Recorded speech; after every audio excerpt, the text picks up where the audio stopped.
विष्णुस्तोत्र नरं नृसिंहं नरनाथमच्युतं प्रलम्बबाहुं कमलायतीक्ष्णं क्षितीश्वरैरर्चितपादपङ्कजं नमामि विष्णुं पुरुषं पुरातनं जगत्पतिं क्षीरसमुद्रमन्दिरं तं सारङ्गपाणिं मुनिवृन्दवन्दितं श्रियापतिं श्रीधरमीशमीश्वरं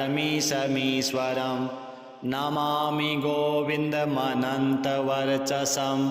अजं वरेण्यं जनदुःखनाशनं गुरुं पुराणं पुरुषोत्तमं प्रभुं सहस्रसूर्यद्युतिमनन्तमच्युतं नमामि भक्त्या हरिमाद्यमाधवं पुरस्कृतं पुण्यवतां परां गतिं क्षितीश्वरं लोकपतिं प्रजापतिं परम्पराणामपि कारणं हरिं नमामि लोकत्रयकर्मसाक्षिणं भोगे त्वनन्तस्य पयो दधौ सुरा पुरा हि शेते भगवाननादिकृत् क्षीरोदवीचीकणिकाम्बुनोक्षितं तं श्रीनिवासं प्रणतोऽस्मि केशवम् यो नारसिंहं वपुरास्थितो महान् सुरो मुरारिर्मधुकैटभान्तकृत् समस्तलोकार्तिहरं हिरण्यकं नमामि विष्णुं सततं नमामि तम् अनन्तमव्यक्तमतीन्द्रियं विभुं स्वे स्वे हि रूपे स्वयमेव संस्थितं योगेश्वरैरेव सदा नमस्कृतं नमामि भक्त्या सततं जनार्दनम् आनन्दमेकं विरजं विदात्मकं वृन्दालयं योगिभिरेव पूजितम् अणोरणीयान् समवृद्धिमक्षयं नमामि भक्तप्रियमीश्वरं हरिं नरं नृसिंहं नरनाथमच्युतं प्रलम्बबाहुं कमलायतीक्ष्णं क्षितीश्वरैरर्चितपादपङ्कजं नमामि विष्णुं पुरुषं पुरातनं जगत्पतिं क्षीरसमुद्रमन्दिरं तं सारङ्गपाणिं मुनिवृन्दवन्दितं श्रियापतिं श्रीधरमीशमीश्वरं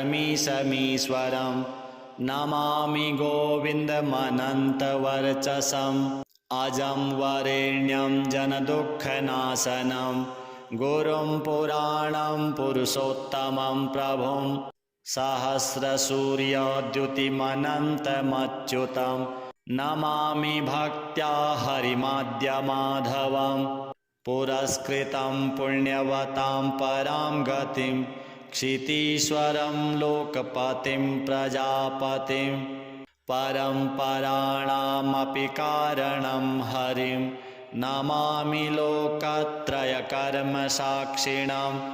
भोगे त्वनन्तस्य पयो दधौ सुरा पुरा हि शेते भगवाननादिकृत् क्षीरोदवीचीकणिकाम्बुनोक्षितं तं श्रीनिवासं प्रणतोऽस्मि केशवम् यो नारसिंहं वपुरास्थितो महान् सुरो मुरारिर्मधुकैटभान्तकृत् समस्तलोकार्तिहरं हिरण्यकं नमामि विष्णुं सततं नमामि तम् अनन्तमव्यक्तमतीन्द्रियं विभुं स्वे स्वे हि रूपे स्वयमेव संस्थितं योगेश्वरैरेव सदा नमस्कृतं नमामि भक्त्या सततं जनार्दनम्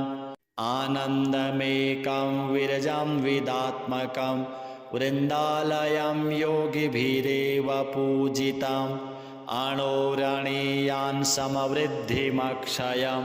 नमामि भक्तप्रियमीश्वरं हरिं नरं नृसिंहं नरनाथमच्युतं प्रलम्बबाहुं कमलायतीक्ष्णं क्षितीश्वरैरर्चितपादपङ्कजं नमामि विष्णुं पुरुषं पुरातनं जगत्पतिं क्षीरसमुद्रमन्दिरं तं सारङ्गपाणिं मुनिवृन्दवन्दितं श्रियपतिं श्रीधरमीशमीश्वरं नमामि गोविन्दमनन्तवर्चसम् अजं वरेण्यं जनदुःखनाशनं गुरुं पुराणं पुरुषोत्तमं प्रभुं सहस्रसूर्यद्युतिमनन्तमच्युतं नमामि भक्त्या हरिमाद्यमाधवं पुरस्कृतं पुण्यवतां परां गतिं क्षितीश्वरं लोकपतिं प्रजापतिं परम्पराणामपि कारणं हरिं नमामि लोकत्रयकर्मसाक्षिणं भोगे त्वनन्तस्य पयोदधौ सुरा पुरा हि शेते भगवाननादिकृत् क्षीरोदवीचीकणिकाम्बुनोक्षितं तं श्रीनिवासं प्रणतोऽस्मि केशवम् यो नारसिंहं वपुरास्थितो महान् सुरो मुरारिर्मधुकैटभान्तकृत् समस्तलोकार्तिहरं हिरण्यकं नमामि विष्णुं सततं नमामि तम् अनन्तमव्यक्तमतीन्द्रियं विभुं स्वे स्वे हि रूपे स्वयमेव संस्थितं योगेश्वरैरेव सदा नमस्कृतं नमामि भक्त्या सततं जनार्दनम् आनन्दमेकं विरजं विदात्मकं वृन्दालयं योगिभिरेव पूजितम् अणोरणीयान् समवृद्धिमक्षयं नमामि भक्तप्रियमीश्वरं हरिं नरं नृसिंहं नरनाथमच्युतं प्रलम्बबाहुं कमलायतेक्षणं क्षितीश्वरैरर्चितपादपङ्कजं नमामि विष्णुं पुरुषं पुरातनं जगत्पतिं क्षीरसमुद्रमन्दिरं तं सारङ्गपाणिं मुनिवृन्दवन्दितं श्रियपतिं श्रीधरमीशमीश्वरं नमामि गोविन्दमनन्तवर्चसम् अजं वरेण्यं जनदुःखनाशनं गुरुं पुराणं पुरुषोत्तमं प्रभुं सहस्रसूर्यद्युतिमनन्तमच्युतं नमामि भक्त्या हरिमाद्यमाधवं पुरस्कृतं पुण्यवतां परां गतिं क्षितीश्वरं लोकपतिं प्रजापतिं परम्पराणामपि कारणं हरिं नमामि लोकत्रयकर्मसाक्षिणं भोगे त्वनन्तस्य पयोदधौ सुरा पुरा हि शेते भगवाननादिकृत् क्षीरोदवीचीकणिकाम्बुनोक्षितं तं श्रीनिवासं प्रणतोऽस्मि केशवम् यो नारसिंहं वपुरास्थितो महान् सुरो मुरारिर्मधुकैटभान्तकृत् समस्तलोकार्तिहरं हिरण्यकं नमामि विष्णुं सततं नमामि तम् अनन्तमव्यक्तमतीन्द्रियं विभुं स्वे स्वे हि रूपे स्वयमेव संस्थितं योगेश्वरैरेव सदा नमस्कृतं नमामि भक्त्या सततं जनार्दनम् आनन्दमेकं विरजं विदात्मकं वृन्दालयं योगिभिरेव पूजितम् अणोरणीयान् समवृद्धिमक्षयं नमामि भक्तप्रियमीश्वरं हरिं नरं नृसिंहं नरनाथमच्युतं प्रलम्बबाहुं कमलायतेक्षणं क्षितीश्वरैरर्चितपादपङ्कजं नमामि विष्णुं पुरुषं पुरातनं जगत्पतिं क्षीरसमुद्रमन्दिरं तं सारङ्गपाणिं मुनिवृन्दवन्दितं श्रियापतिं श्रीधरमीशमीश्वरं नमामि गोविन्दमनन्तवर्चसम् अजं वरेण्यं जनदुःखनाशनं गुरुं पुराणं पुरुषोत्तमं प्रभुं सहस्रसूर्यद्युतिमनन्तमच्युतं नमामि भक्त्या हरिमाद्यमाधवं पुरस्कृतं पुण्यवतां परां गतिं क्षितीश्वरं लोकपतिं प्रजापतिं परम्पराणामपि कारणं हरिं नमामि लोकत्रयकर्मसाक्षिणां भोगे त्वनन्तस्य पयो दधौ सुरा पुरा हि शेते भगवान् नाधिकृत् क्षीरोदवीचीकणिकाम्बुनोक्षितं तं श्रीनिवासं प्रणतोऽस्मि केशवम् यो नारसिंहं वपुरास्थितो महान् सुरो मुरारिर्मधुकैटभान्तकृत् समस्तलोकार्तिहरं हिरण्यकं नमामि विष्णुं सततं नमामि तम् अनन्तमव्यक्तमतीन्द्रियं विभुं स्वे स्वे हि रूपे स्वयमेव संस्थितं योगेश्वरैरेव सदा नमस्कृतं नमामि भक्त्या सततं जनार्दनम् आनन्दमेकं विरजं विदात्मकं वृन्दालयं योगिभिरेव पूजितम् अणोरणीयान् समवृद्धिमक्षयं नमामि भक्तप्रियमीश्वरं हरिं नरं नृसिंहं नरनाथमच्युतं प्रलम्बबाहुं कमलायतेक्षणं क्षितीश्वरैरर्चितपादपङ्कजं नमामि विष्णुं पुरुषं पुरातनं जगत्पतिं क्षीरसमुद्रमन्दिरं तं सारङ्गपाणिं मुनिवृन्दवन्दितं श्रियापतिं श्रीधरमीशमीश्वरं नमामि गोविन्दमनन्तवर्चसम् अजं वरेण्यं जनदुःखनाशनं गुरुं पुराणं पुरुषोत्तमं प्रभुं सहस्रसूर्यद्युतिमनन्तमच्युतं नमामि भक्त्या हरिमाद्यमाधवं पुरस्कृतं पुण्यवतां परां गतिं क्षितीश्वरं लोकपतिं प्रजापतिं परम्पराणामपि कारणं हरिं नमामि लोकत्रयकर्मसाक्षिणां भोगे त्वनन्तस्य पयो दधौ सुरा पुरा हि शेते भगवान् नाधिकृत् क्षीरोदवीचीकणिकाम्बुनोक्षितं तं श्रीनिवासं प्रणतोऽस्मि केशवम्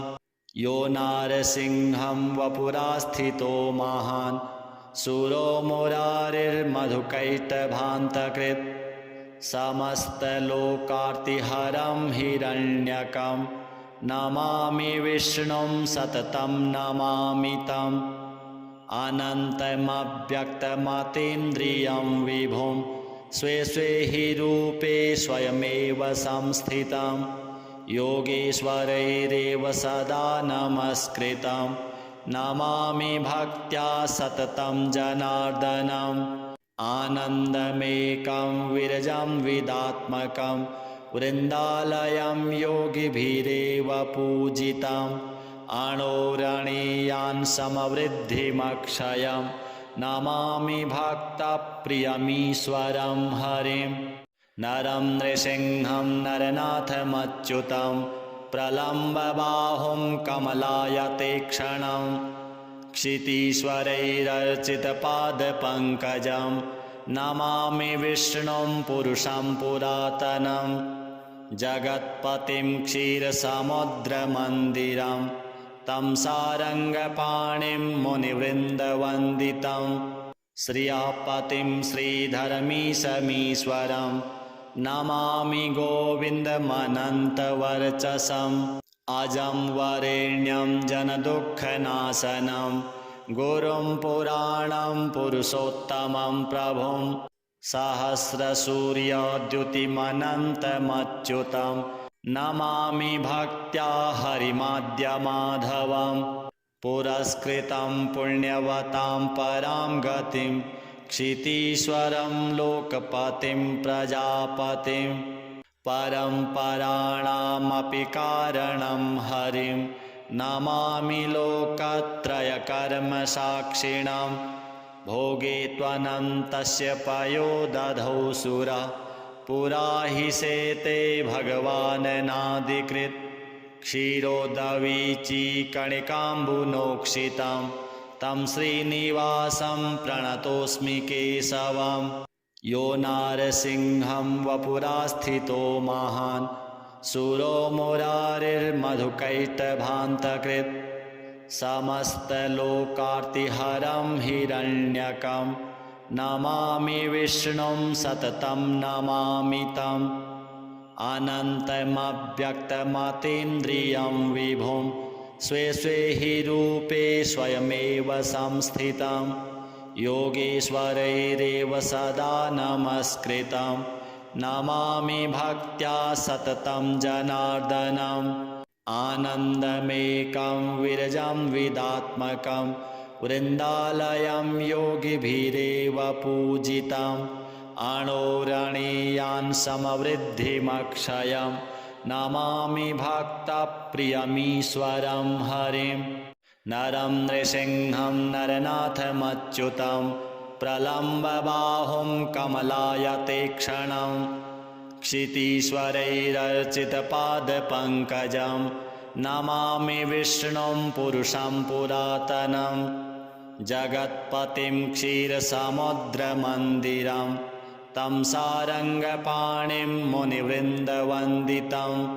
श्रियःपतिं श्रीधरमीशमीश्वरं नमामि गोविन्दमनन्तवर्चसम् अजं वरेण्यं जनदुःखनाशनं गुरुं पुराणं पुरुषोत्तमं प्रभुं सहस्रसूर्यद्युतिमनन्तमच्युतं नमामि भक्त्या हरिमाद्यमाधवं पुरस्कृतं पुण्यवतां परां गतिं क्षितीश्वरं लोकपतिं प्रजापतिं परम्पराणामपि कारणं हरिं नमामि लोकत्रयकर्मसाक्षिणं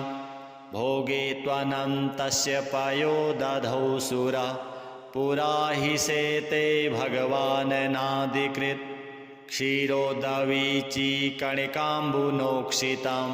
तं श्रीनिवासं प्रणतोऽस्मि केशवं यो नारसिंहं वपुरास्थितो महान् सुरो मुरारिर्मधुकैटभान्तकृत् समस्तलोकार्तिहरं हिरण्यकं नमामि विष्णुं सततं नमामि तम् अनन्तमव्यक्तमतीन्द्रियं विभुं स्वे स्वे हि रूपे स्वयमेव संस्थितं योगेश्वरैरेव सदा नमस्कृतं नमामि भक्त्या सततं जनार्दनम् आनन्दमेकं विरजं विदात्मकं वृन्दालयं योगिभिरेव पूजितम् अणोरणीयान् समवृद्धिमक्षयं नमामि भक्तप्रियमीश्वरं हरिं नरं नृसिंहं नरनाथमच्युतं प्रलम्बबाहुं कमलायतेक्षणं क्षितीश्वरैरर्चितपादपङ्कजं नमामि विष्णुं पुरुषं पुरातनं जगत्पतिं क्षीरसमुद्रमन्दिरं तं सारङ्गपाणिं मुनिवृन्दवन्दितं श्रियःपतिं श्रीधरमीशमीश्वरं नमामि गोविन्दमनन्तवर्चसम् अजं वरेण्यं जनदुःखनाशनं गुरुं पुराणं पुरुषोत्तमं प्रभुं सहस्रसूर्यद्युतिमनन्तमच्युतं नमामि भक्त्या हरिमाद्यमाधवं पुरस्कृतं पुण्यवतां परां गतिं क्षितीश्वरं लोकपतिं प्रजापतिं परम्पराणामपि कारणं हरिं नमामि लोकत्रयकर्मसाक्षिणां भोगे त्वनन्तस्य पयो दधौ सुरा पुरा हि शेते भगवाननादिकृत् क्षीरोदवीचीकणिकाम्बुनोक्षितं तं श्रीनिवासं प्रणतोऽस्मि केशवम् यो नारसिंहं वपुरास्थितो महान् सुरो मुरारिर्मधुकैटभान्तकृत् समस्तलोकार्तिहरं हिरण्यकं नमामि विष्णुं सततं नमामि तम् अनन्तमव्यक्तमतीन्द्रियं विभुं स्वे स्वे हि रूपे स्वयमेव संस्थितं योगेश्वरैरेव सदा नमस्कृतं नमामि भक्त्या सततं जनार्दनम् आनन्दमेकं विरजं विदात्मकं वृन्दालयं योगिभिरेव पूजितम् अणोरणीयान् समवृद्धिमक्षयं नमामि भक्तप्रियमीश्वरं हरिं नरं नृसिंहं नरनाथमच्युतं प्रलम्बबाहुं कमलायतेक्षणं क्षितीश्वरैरर्चितपादपङ्कजं नमामि विष्णुं पुरुषं पुरातनं जगत्पतिं क्षीरसमुद्रमन्दिरं तं सारङ्गपाणिं मुनिवृन्दवन्दितं श्रियापतिं श्रीधरमीशमीश्वरं नमामि गोविन्दमनन्तवर्चसम् अजं वरेण्यं जनदुःखनाशनं गुरुं पुराणं पुरुषोत्तमं प्रभुं सहस्रसूर्यद्युतिमनन्तमच्युतं नमामि भक्त्या हरिमाद्यमाधवं पुरस्कृतं पुण्यवतां परां गतिं क्षितीश्वरं लोकपतिं प्रजापतिं परम्पराणामपि कारणं हरिं नमामि लोकत्रयकर्मसाक्षिणां भोगे त्वनन्तस्य पयो दधौ सुरा पुरा हि शेते भगवाननादिकृत् क्षीरोदवीचीकणिकाम्बुनोक्षितं तं श्रीनिवासं प्रणतोऽस्मि केशवम् यो नारसिंहं वपुरास्थितो महान् सुरो मुरारिर्मधुकैटभान्तकृत् समस्तलोकार्तिहरं हिरण्यकं नमामि विष्णुं सततं नमामि तम् अनन्तमव्यक्तमतीन्द्रियं विभुं स्वे स्वे हि रूपे स्वयमेव संस्थितं योगेश्वरैरेव सदा नमस्कृतं नमामि भक्त्या सततं जनार्दनम् आनन्दमेकं विरजं विदात्मकं वृन्दालयं योगिभिरेव पूजितम् अणोरणीयान् समवृद्धिमक्षयं नमामि भक्तप्रियमीश्वरं हरिं नरं नृसिंहं नरनाथमच्युतं प्रलम्बबाहुं कमलायतेक्षणं क्षितीश्वरैरर्चितपादपङ्कजं नमामि विष्णुं पुरुषं पुरातनं जगत्पतिं क्षीरसमुद्रमन्दिरं तं सारङ्गपाणिं मुनिवृन्दवन्दितं श्रियापतिं श्रीधरमीशमीश्वरं नमामि गोविन्दमनन्तवर्चसम् अजं वरेण्यं जनदुःखनाशनं गुरुं पुराणं पुरुषोत्तमं प्रभुं सहस्रसूर्यद्युतिमनन्तमच्युतं नमामि भक्त्या हरिमाद्यमाधवं पुरस्कृतं पुण्यवतां परां गतिं क्षितीश्वरं लोकपतिं प्रजापतिं परम्पराणामपि कारणं हरिं नमामि लोकत्रयकर्मसाक्षिणां भोगे त्वनन्तस्य पयो दधौ सुरा पुरा हि सेते भगवाननादिकृत् क्षीरोदवीचीकणिकाम्बुनोक्षितं तं श्रीनिवासं प्रणतोऽस्मि केशवं यो नारसिंहं वपुरास्थितो महान् सुरो मुरारिर्मधुकैटभान्तकृत्